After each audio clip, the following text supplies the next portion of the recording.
সাহাবী হযরত ওমর ফারুক রাদিয়াল্লাহু তাআলা আনহু একদিন ঘর থেকে বের হলেন।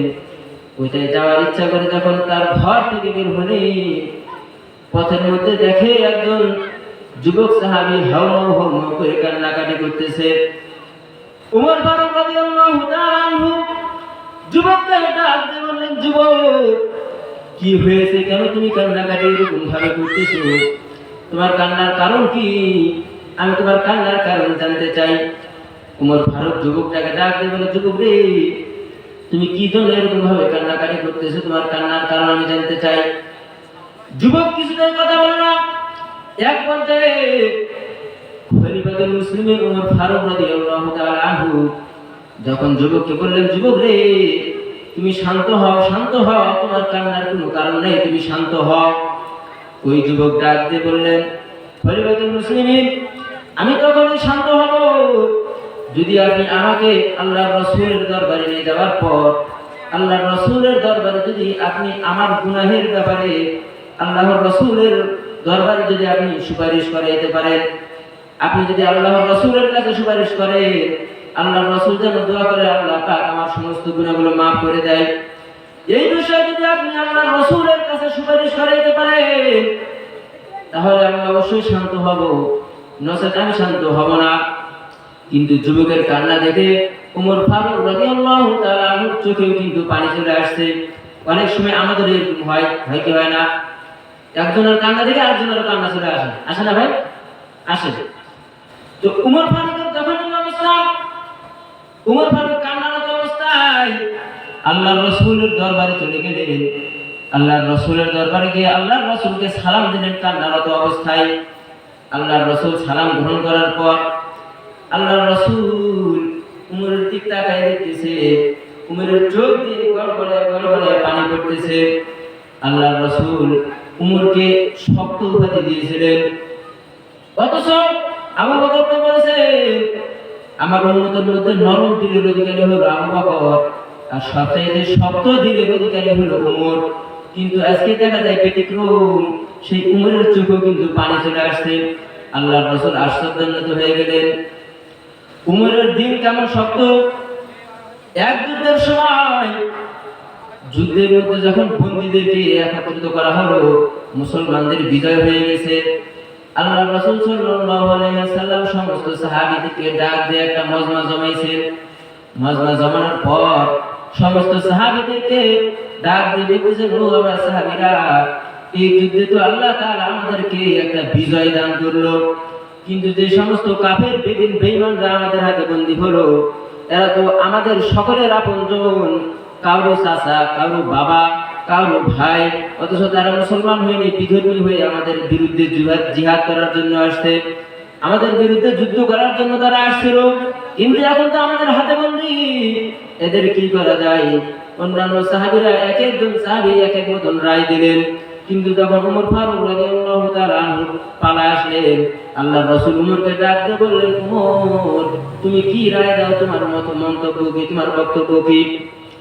ওমর ফারুক ডাক দিয়ে বললেন, ইয়া রাসূলুল্লাহ, আমার মনে হয় এরা সকলে তো আমাদের আপনজন, কিন্তু যেহেতু এরা আপনার দুশমন, আল্লাহর দুশমন, এই কারণে এরা আমাদেরও দুশমন। আমার মনে হয় আপনি আমাদের সকলকে, এদের সমস্ত বন্দীদেরকে আমাদের হাতে আবদ্ধ করে দিন, তাদেরকে আমাদের হাতে ছেড়ে দিন। তারা যেহেতু আপনার দুশমন, আল্লাহর দুশমন, তাদের সঙ্গে আমাদের আর কোনো পরিচয় থাকবে না। আমাদের হাতে তরবারি উঠায় দেন, আমরা তরবারি দিয়ে প্রত্যেকেই সকলের আপনজনের কল্লাটা দ্বিখণ্ডিত করে দেই। তার কারণ যেহেতু তারা দ্বীনের শত্রু, ইসলামের শত্রু, তাদের আর পরিচয় আমরা কোন পৃথিবীর জমিনে রাখতে পারি না। তাহলে নিজ আপনজনের কাল্লা কাটার চিন্তা যে ব্যক্তিটার হয়, এই ব্যক্তির দিল কত কঠোর দিলের অধিকারী হতে পারে। কিন্তু এই ব্যক্তিটার চোখেও সেদিন পানি চলে আসছে। আল্লাহর রাসূল দেখে আশ্চর্যান্বিত হয়ে গেলেন। আল্লাহর রাসূল ডাক দিয়ে বললেন, ওমর রে, তুমি কি জন্য এরকম ভাবে কান্নাকাটি করতেছো? তোমার কান্নার কারণ কি? ওমর ফারুক রাদিয়াল্লাহু তাআলা আনহু আল্লাহর রাসূলকে ডাক দিয়ে বললেন, ইয়া রাসূলুল্লাহ, আমি যখন আমার ঘর থেকে বের হলাম, রাস্তার মধ্যে দেখি একজন যুবক হাওমাও হাওমাও করে গলা কাটা মুরগির মতন কান্নাকাটি করতেছে। আমি যুবককে ডাকতে বলি, যুবক তোমার কান্নার কারণ কি? যুবক কোনো কথা বলে না।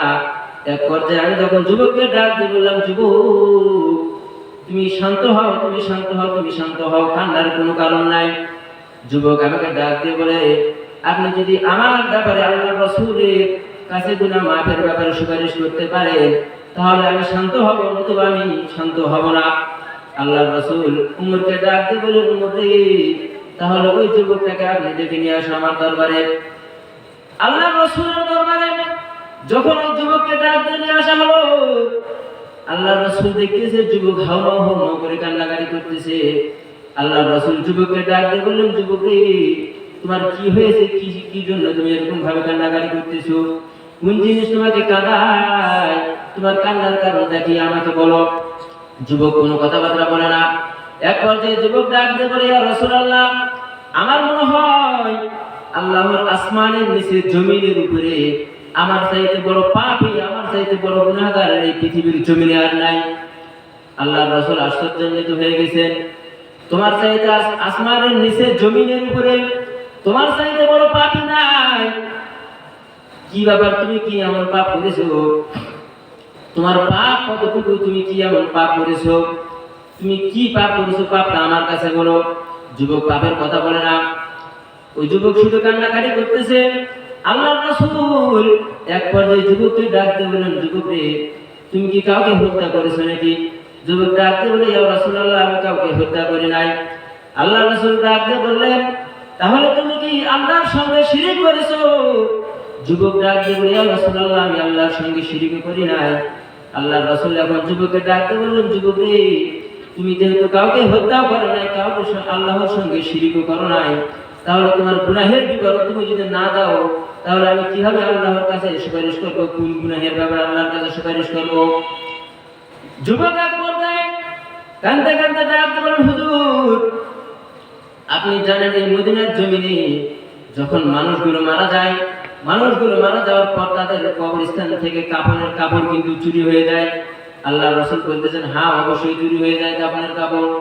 যুবক ডাকতে বললেন, ইয়া রাসূলুল্লাহ, এই কাপড় চোরটাই ছিলাম আমি। আমার একদিনের ঘটে যাওয়া ঘটনা, আমি যখন এই কাপড় চুরি করার জন্য এই মদিনার এক কবরস্থানে গেলাম, আমার কানে খবর আসলো এই মদিনার মধ্যে সবচেয়ে সুন্দরী মহিলা কিন্তু আজকে মারা গেছে।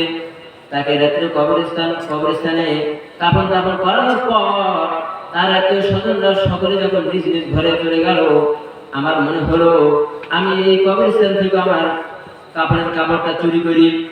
কাফনের কাপড় চুরি করার জন্য আমি যখন কবরস্থানে গেলাম, কবরস্থানে গিয়ে গভীর অন্ধকার, গভীর রাতে কবরস্থান থেকে মাটিগুলো সরাই যখন আমি কবরস্থান থেকে যখন কাফনের কাপড়টা আলাদা করলাম, মাইয়াদের শরীর থেকে যখন আমি কাফনের কাপড়টা আলাদা করলাম, হঠাৎ শয়তান আমার ঘাড়ে চেপে বসলো।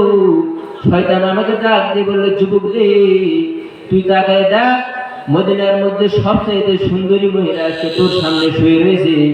তুই যদি ইচ্ছা করিস তাহলে এই মহিলার সঙ্গে তুই জানাবা বিচার করতে পারবি।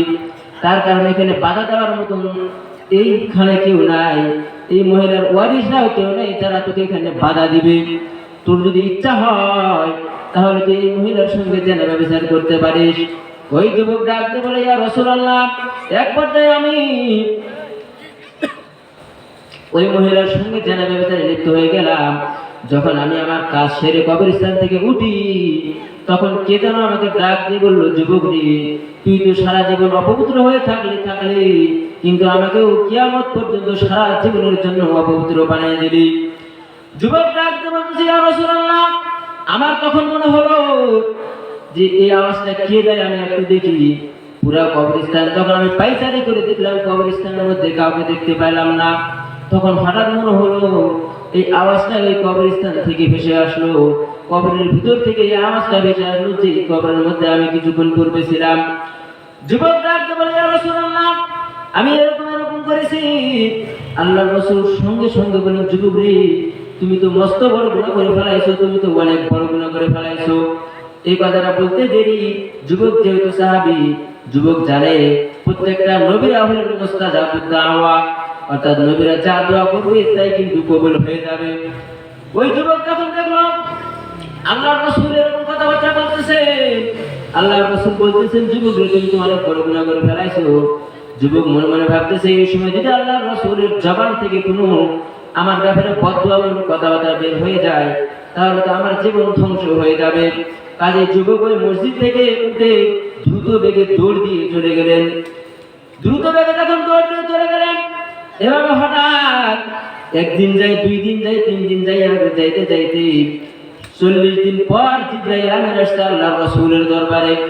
জিবরাইল আমিন এসে আল্লাহর রাসূলকে সালাম দিলেন। আল্লাহর রাসূল যখন সালাম গ্রহণ করলেন, জিবরাইল আমিন ডাক দিয়ে বলে, ইয়া রাসূলুল্লাহ, আল্লাহ তাআলা আমাকে পাঠিয়েছে আপনার কাছে, আপনি আপনার সর্বপ্রথম আল্লাহকে সালাম গ্রহণ করবেন, এরপরে আমি জিবরাইলের সালামটাও আপনি গ্রহণ করবেন। আল্লাহর রাসূল যখন সালাম গ্রহণ করলেন, জিবরাইল আমিন ডাক দিয়ে বলেন, ইয়া রাসূলুল্লাহ, আল্লাহ তাআলা পাঠিয়েছেন আপনাকে কয়েকটা প্রশ্ন করার জন্য। আল্লাহর রাসূল বললেন, কি প্রশ্ন করার জন্য? জিবরাইল আমিন ডাক দিয়ে বলতেছেন, ইয়া রাসূলুল্লাহ, পৃথিবীর জমিনে যে মানব জাতি রয়েছে, মানুষগুলো রয়েছে, এই মানুষদেরকে কে সৃষ্টি করেছে? পৃথিবীর সমস্ত মানব জাতিকে আপনি সৃষ্টি করেছেন না আপনার আল্লাহ সৃষ্টি করেছে? আল্লাহর রাসূল আশ্চর্যান্বিত হয়ে গেলেন।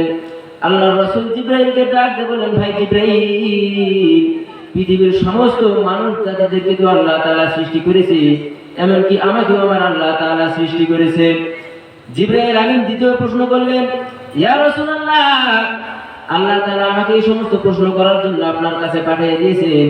দ্বিতীয় নম্বর প্রশ্ন হলো, পৃথিবীর জমিনে যতগুলো মানুষ রয়েছে, যতগুলো মাখলুকাত রয়েছে, এই যতগুলো আল্লাহ তাআলা সৃষ্টি রয়েছে, যতগুলো আল্লাহ তাআলার মাখলুকাত রয়েছে, তাদের রিজিকের ব্যবস্থা কে করে? আপনি করেন না আপনার আল্লাহ করে? আল্লাহর রাসূল আশ্চর্যান্বিত হয়ে গেছেন। হঠাৎ জিবরাইল আমিনের মুখে এরকম প্রশ্ন শুনে আল্লাহর রাসূল আশ্চর্য হয়ে গেছেন।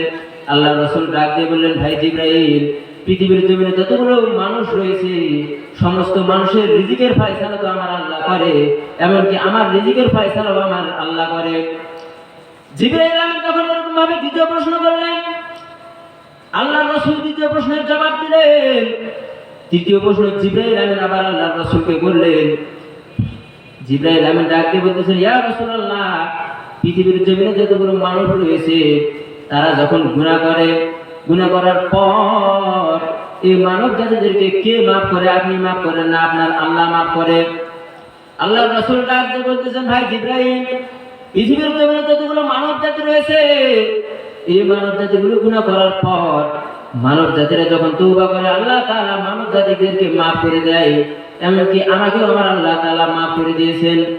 জিবরাইল আমিন তখন আল্লাহর রাসূলকে ডাক দিয়ে বললেন, ইয়া রাসূলুল্লাহ, আজ থেকে 40 দিন পূর্বে আপনার কাছে এক যুবক এসেছিল।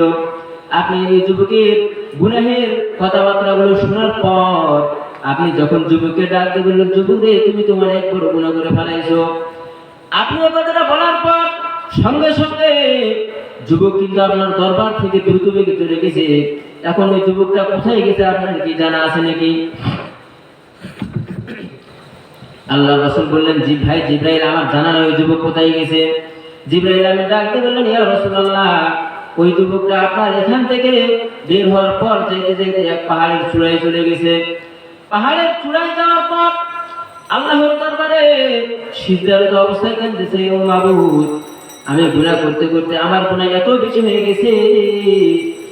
আমার গুনাহ শোনার পরও আল্লাহর রাসূল বলতেছেন, যুবক, তুমি অনেক বড় গুনাহ করে ফেলাইছো, কিন্তু মাবুদ, জীবনের শেষ সময় আমি আপনার কুদরতি পায়ের মধ্যে পড়ে গেলাম।